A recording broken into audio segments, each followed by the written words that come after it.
It's time for more JonTron today, and today he's watching Takeshi's Challenge. Okay, so Takeshi's Challenge. Does it have anything to do with Takeshi's Castle? I don't know. Because if it is, that's MXC.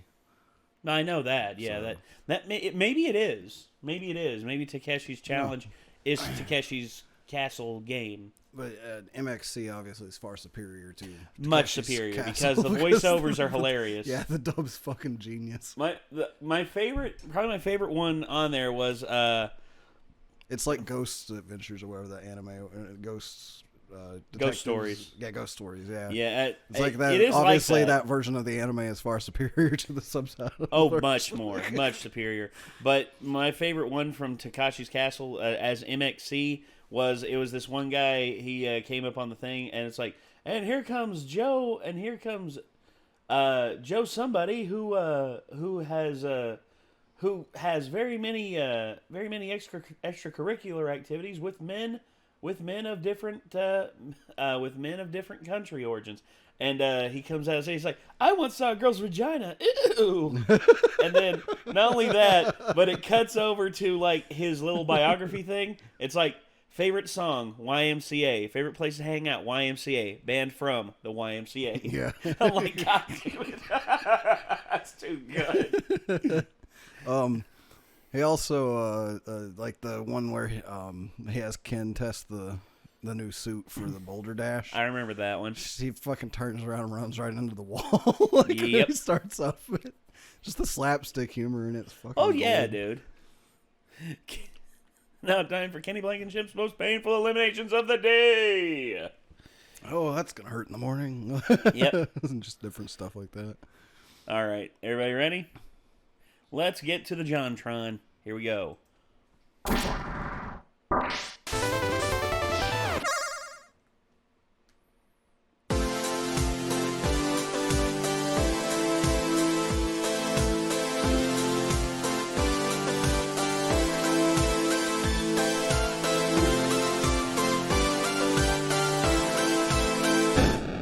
I gotta say, I still I like the old intro, but the sax in the new one is fucking awesome. Yeah.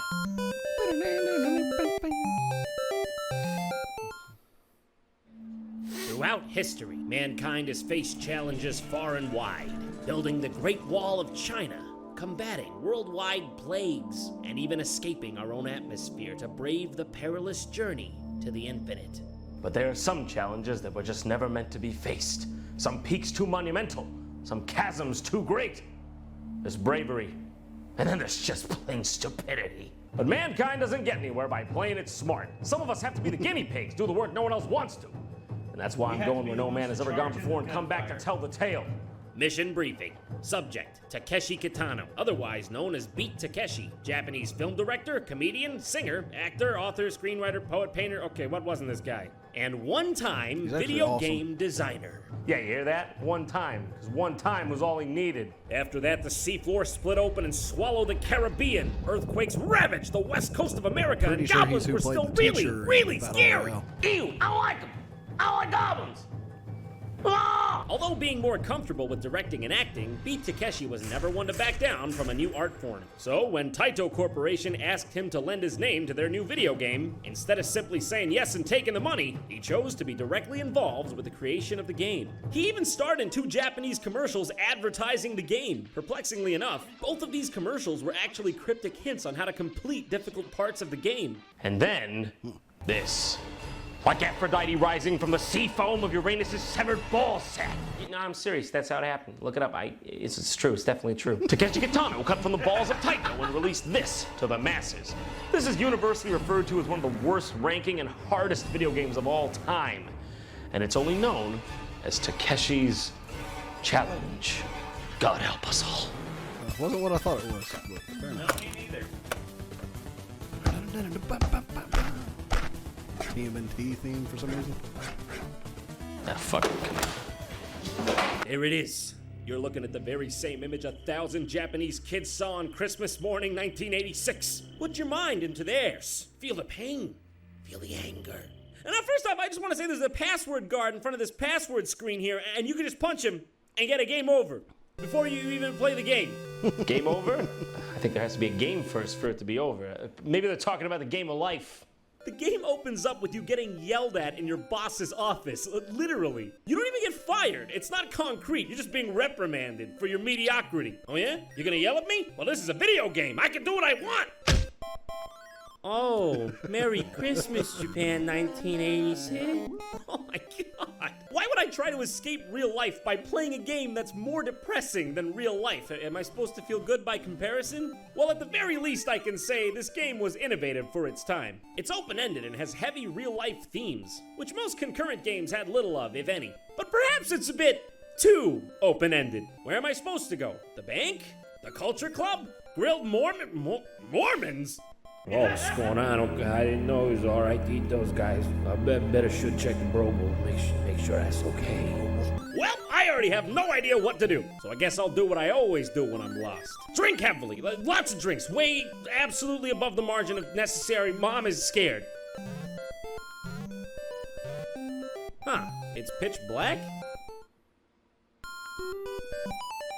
Wait, where am I? Is this woman beating up on me? What's going on? My home. Well, this explains quite a bit. So you talk to your wife, and your options are food, a bath, let's go to bed, I want to travel, and I want a divorce.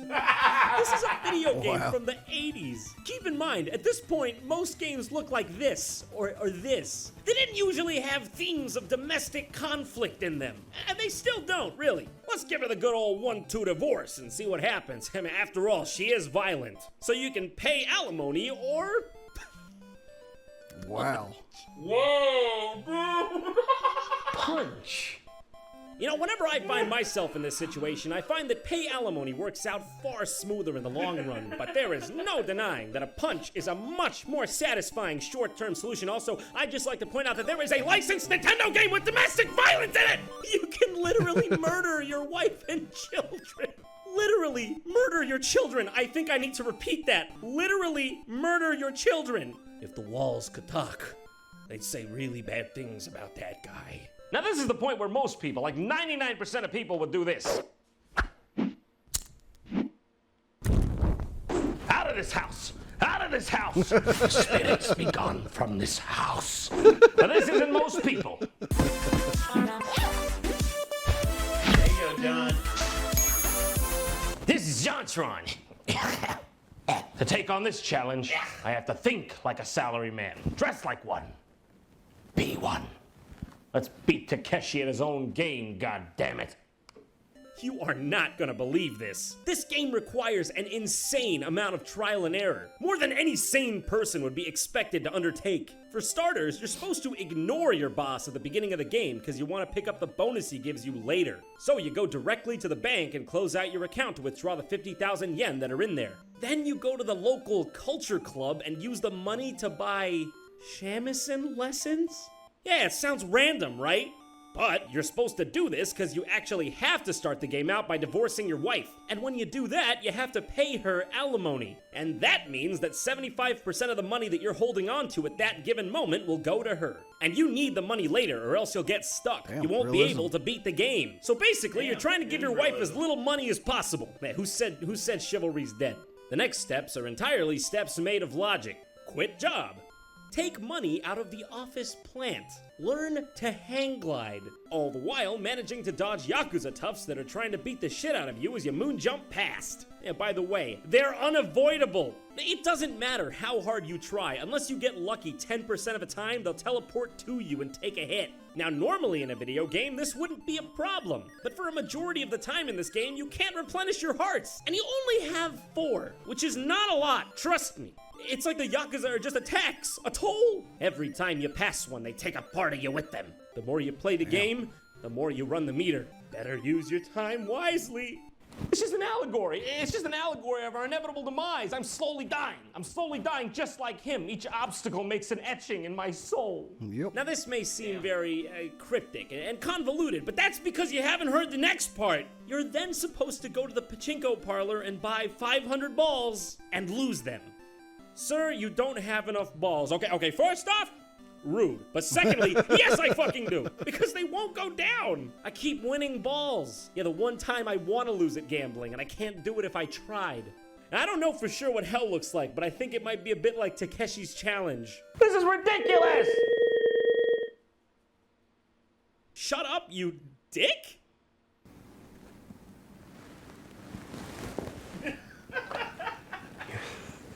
Voice. You're supposed to yell into the microphone on the second controller. A bunch of Yakuza toughs fill into the parlor, and to beat this part you have to knock out at least one of them, which is really hard because they all three pummel onto you really quickly and you die in seconds. Oh, and did I mention? Anytime you die in this game, you have to go to the beginning. And that means doing every single minute step all over again. And by the time you beat this game, you can write a strategy guide on it, because you know it front to back. After you scare off the Yakuza from the parlor, the owner gives you a bunch of balls, which you use to buy a shamisen. What even is that?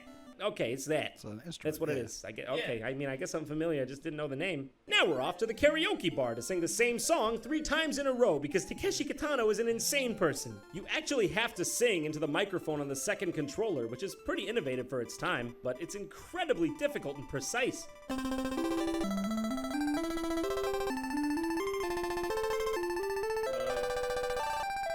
Once you've completed the songs, guess what happens?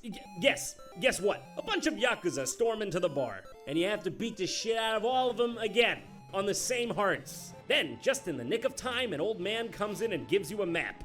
And then you beat the shit out of him. It's not even an option, you have to do that. But when you look at the map, of course, it's blank. To reveal it, you have to let it soak in water and wait 5 minutes, but not more than 10, and then cry into the microphone, or bathe it in sunlight and let the controller sit for an hour. Ah, arbitrary wait times. What do you know? It's an early MMO. Now that we've got our treasure map, I say it's off to the South Pacific. No, seriously, you head to the airport and board a plane for the South Pacific. You know, this only just dawned on me right now, but do you realize that this is a Nintendo game in which you quit your job, divorce your wife, and go treasure hunting? 10 out of 10, 10 out of 10, 100 out of 100, best game, best game. When you get there, you get a gun. Well, getting the gun is kind of cool, I guess. It actually works. It's not just a bait and switch. like it has a lot more Only hearts now now, can you too. sleep at the hotel and regain your hearts. Oh my god, it's yeah. beautiful. It's the most beautiful thing I've ever seen. You know, for such a bad game, when I saw those 7 hearts, I was happy. I guess it just shows that life's all about perspective. Okay, this next part, I can't even stress enough. This is one of the hardest parts in any video game I've ever played. You have one shot at this flying segment, where you have to shoot a revolver abreast a hang glider at giant dive-bombing pigeons and UFOs. If you get hit once, you're dead. Game over. And you know what that means? Divorce your wife, sing the karaoke, question if it's ethical to eat Mormons, do the whole thing over again just to have another go at this hang gliding segment. It could take you 20, 30 times before you get this. And it wouldn't even be so bad if you could fully control the hang glider. But once you drop altitude, the only way you can go back up is to hit one of these gusts of wind, which you can accidentally shoot and destroy. Never in my life have I said, God damn it, I shot the wind again, and meant it. And meant that. Can you even fathom how hard this is? As a human, actually... God dang it, I shot the wind again. And meant it. intended to be able to I mean, the overcome only other thing I this. could think of would be After like a while, it JoJo's breaks you down. Bizarre The only thing that keeps you going is the thought of what's coming next, the thought of winning. You can't let him beat you. It was designed to beat you. And you want to know how hard this game is? I started this review in 2012. Come on, I have to do this. I can't stop until I do this. Please, please. Oh my god. Oh my god, I made it. I did it. I got there. I got to the island. Shit. I'm finally here. I'm in the treasure cave. This is the final stretch. Of course, they wouldn't give you a break either. There's literally enemies oozing from every crack of this cave. Talk about having some PTSD. You're looking at this while having flashbacks, having to do the goddamn fucking pigeon section again. It's a non-stop barrage of scorpions, amoebas, pirates, skeletons, and flame balls. I swear to God, I don't even think you could beat this segment if there wasn't a built-in exploit to the game, which is if you pause the game and unpause it, all the enemies reset. And then, finally, you see it, just out of the corner of your eye. Not everyone is created equal, not in a racist way. I'm talking more about willpower. Sorry if you thought that was a racist or sexist comment. Some are quicker to make an excuse than a commitment. But we live in a world where if you don't decide to be the very best, someone will step up and be happy to take your place. Today, we've scaled a new peak, and you know what? View's pretty good from up here. Takeshi, I beat your challenge. To the victor go the spoils. What do I win?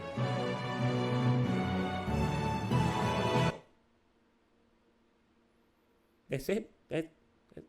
That's all it is? It says amazing, and it's just his face in the corner. After all that, just went through. 北野様、私はずっとあなたの大ファンです。バトルロワイヤルのあなたが本当に好きです。Yeah, 日本は現代ゲームの誕生の地です。なぜたけしの挑戦状を作ったのですか？なぜ私たちに対してこんなことをするのですか？私のことが嫌いなのですか？誰かにやらせれたのですか？この封筒には封筒と便箋が同封されていますから、これを使って謝罪文を返信してくれても構いません。私は本気です。真面目にこの手紙をあなたに送ります。この手紙は水書箱宛てです。どうか返信をください。これはショーの一部ではありません。この撮影が終わったら本当に送付しに行きます。Damn. Toxic bad game, 2 out of 10. Too much water. Thanks for watching. If you want to stay up to date I was on hoping he JonTron, possibly like got a my response Facebook at some point. Maybe he did. Maybe. I wouldn't be surprised if he did. Like, all of a sudden, Takeshi, like, is Takeshi dead? I don't think so. Let's I don't really know, though. Let's see. Oh. Takeshi.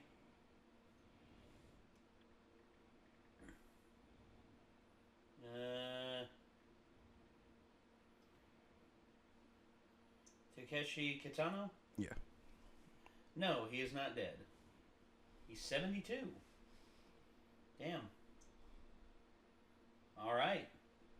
So there you go, ladies and gentlemen. JonTron beat Takeshi's challenge and was greeted by Takeshi's face with an amazing... You've seen Battle Royale, right? I have, yes. Okay. It's pretty much the pre-Hunger Games Hunger Games. Yeah.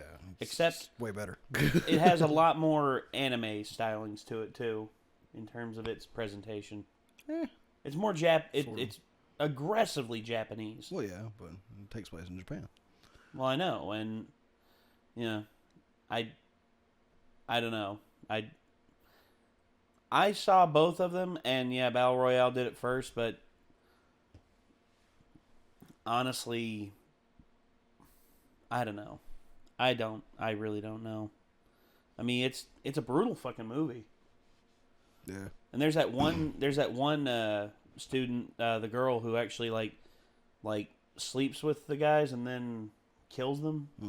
Like, shit. That's like a Black Widow kind of thing, or Spider Woman, or Praying Mantis Woman right there. I like the fucking psychopath guy. Oh, Looked like him? he was from a J-Rock band, a visual K band. Yeah. Like, he was fucking brutal.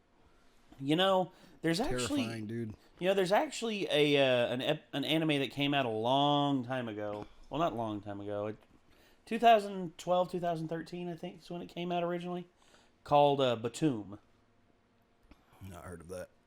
Huh? Not heard of that. Basically, same premise, except people, instead of like the worst classes, like Japanese students going there, instead it's you, if someone's bothering you, or you think someone really deserves it, or something like that, then you pay this company, like, I think 150,000 yen, and then they will take them to this island, and they'll have a jewel implanted on their hand, and they'll be given 10 bombs to work with, and if the person gets, I think, 10 gems, they can give them to, they can call in a helicopter and escape the island with those 10 gems, but they have to kill the other people in order to get it. And there's one character, I forget her name, but I feel like that's the worst idea of all time because, like, if you send somebody who ends up being a badass over to the island, they're going to kill 10 people and come back and be real fucking pissed at you. well, that's the thing. There are people on the island who are badasses, but at the same time, there are people on that island who are borderline. Because there's a kid who goes there, and he uses being a kid to his advantage. He thinks people will take it easy on me and stuff like that, and they'll try and protect me. And if person outlives their usefulness, I'll just kill them and take their gemstone, and then I can do the same thing to the other person who's chasing us down. And the kid actually kills his own father. Damn. His father deserved it. His father was a piece of shit. But there's one character in it. She was a student who knew a guy who was a lead singer in a J-rock band, and her friends, three of her friends, were actually really big fans of theirs. They were like, "You know him?" Like, yeah, we've talked before, and we've talked before, and if you want to, I can arrange a meetup. And she arranged a meetup, and she was late to the meetup, and turns out the guys in the J-rock band actually got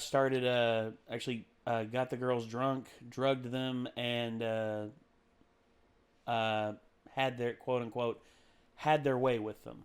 That's fucked up. And she arrived late, and as she was walking in, she realized something was wrong, and then one of the guys came out, tried to get her, and she hit him in the face and got away. She called the police, and all the guys went to jail, but the three girls who were assaulted blamed her for the whole ordeal, and they sent her to the island. Wow. Yeah, kind of fucked up. Yeah. Because, honestly, it wasn't her fault. It's like, I don't know. It's like blaming someone else for the fact that you... it's like blaming a gun company because you got shot by a psychopath. Doesn't make sense. It's not even that. It's like... I don't know. It'd be like if I was late getting here and someone showed up at your door and you opened the door and they just decked you in the face and knocked you out. And then when I got here, you blamed me for being late. You blamed me for you getting knocked out. It's like, how the fuck does that work? How is this even remotely my fault? I don't know. I really don't know.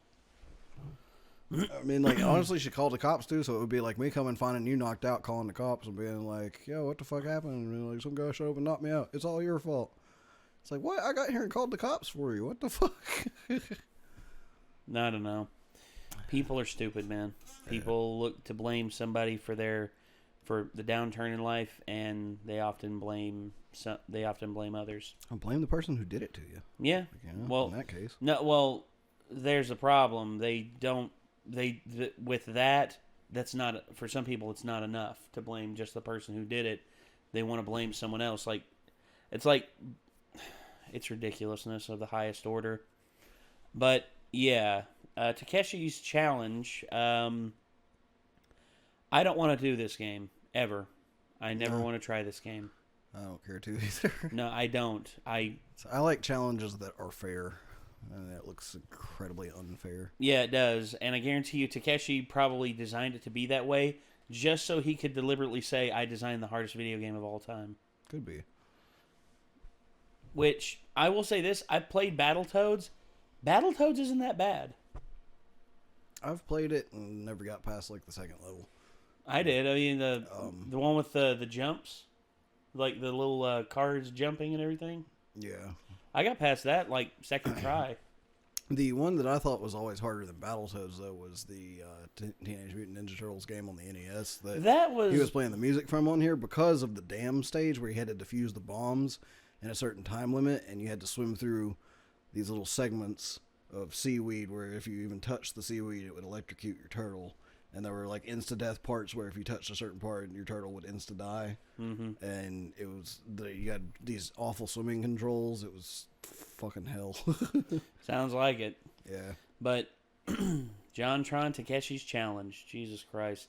I don't want to do this. And also, you know, just for the hell of it, I'm going to leave a like on this video because, John, you deserve a like for getting through that game. Like, here's a like, bud.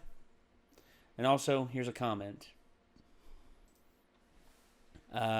See if you all can find the comment. Actually, I'll write the comment after we go, and you all can try and find the comment. And if you find the comment, you know, leave a like on it. And also, if you want to reply to that comment, we'll see it. We see every reply as well as every comment that comes up.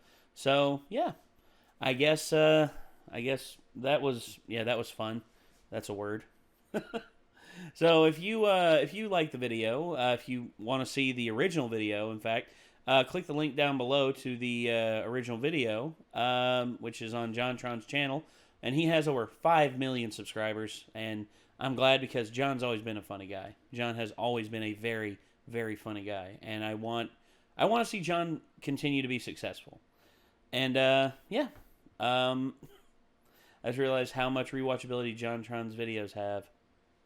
Wow, that's a comment coming from the big guy, from God. Yeah. Yeah, exactly. #1 comment on John's video right there. That's awesome. So, I guess anyway, that's going to do it. So, signing off, I'm Nate. I'm Nick. And we will see you all in the next one. Waihamamu Shinderu. Nani. No passion. All right, bye. Still haven't seen the series yet.